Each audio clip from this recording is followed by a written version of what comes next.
মুহূর্তে আরো একটা বড় খবরের দিকে নজর রাখতে হচ্ছে। মালদার খবরে বড় খবর এই মুহূর্তে।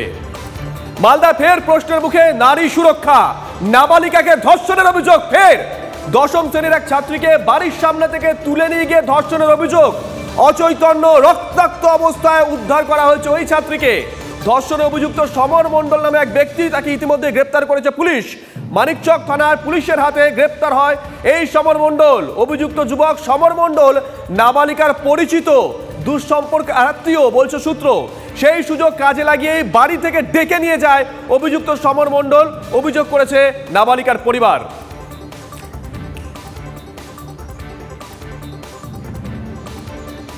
এবং মালদার এই ঘটনা যে প্রথম তা তো নয়, যেমন শুভদীপ বলল, আবারও একবার আঙুল উঠছে মালদার দিকেই। ধর্ষণ, খুন, ডাকাতি, অস্ত্রোপচার, বারবার বিভিন্ন কারণে মালদা কিন্তু শিরোনামে। এবং ক্রমশ যা যা ঘটনা ঘটছে তাতে মালদা কি অপরাধের হাব হয়ে উঠছে, এই প্রশ্ন কিন্তু ইতিমধ্যে উঠতে শুরু করেছে। সরব হয়েছে বিরোধীরা, কিন্তু পুলিশ প্রশাসন যাদের মূলত নজরদারির দরকার তারা কোথায়? তাদেরকে কেন সময় মতো দেখতে পাওয়া যায় না?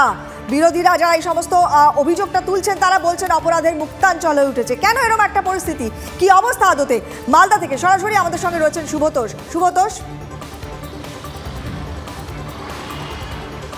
হ্যাঁ দেখো, খুব স্বাভাবিকভাবে এই প্রশ্নটা উঠছে, কারণ একটার পর একটা যদি তুমি নারী সুরক্ষা বা এই বিষয়টাই বলো, তাহলে তো মানে বিগত এক বছরের যদি একটা তথ্য তুলে ধরা হয় তাহলে তুমি দেখতে পাবে 1-2 মাস অন্তর অন্তর এই ধরনের ঘটনা। এখানে মালদার সেটা কালিয়াচক হোক, মালদার মানিকচক হোক, এবং এই মানিকচক যেখানে এই ঘটনাটা ঘটেছে, মানিকচকেই যদি তুমি দেখো বিগত কয়েক মাসের মধ্যে এরকম তুমি 3খানা ঘটনা পাবে, এবং প্রত্যেকটাই কিন্তু সেক্ষেত্রে নাবালিকা। একই সাথে হরিশ্চন্দ্রপুরের ঘটনা ঘটেছে, একই সাথে গাজলে ঘটনা ঘটেছে, এবং গাজলে তো স্কুলের মধ্যে ঢুকে 6ষ্ঠ শ্রেণীর ছাত্রীকে গণধর্ষণের হয়েছে।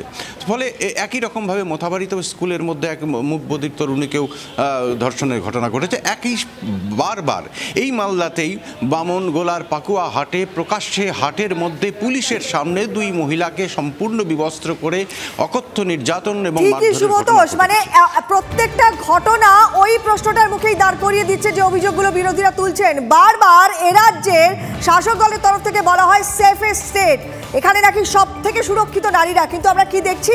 নাবালিকা ধর্ষণের ঘটনা, পাশাপাশি অস্ত্রোপচারের ঘটনা, সমস্ত বিষয় সামনে আসছে। আলটিমেটলি সিকিউরিটি অ্যাডমিনিস্ট্রেশন তাদের কিন্তু গুরুত্বপূর্ণ জায়গায় আমরা দেখতে পাচ্ছি না।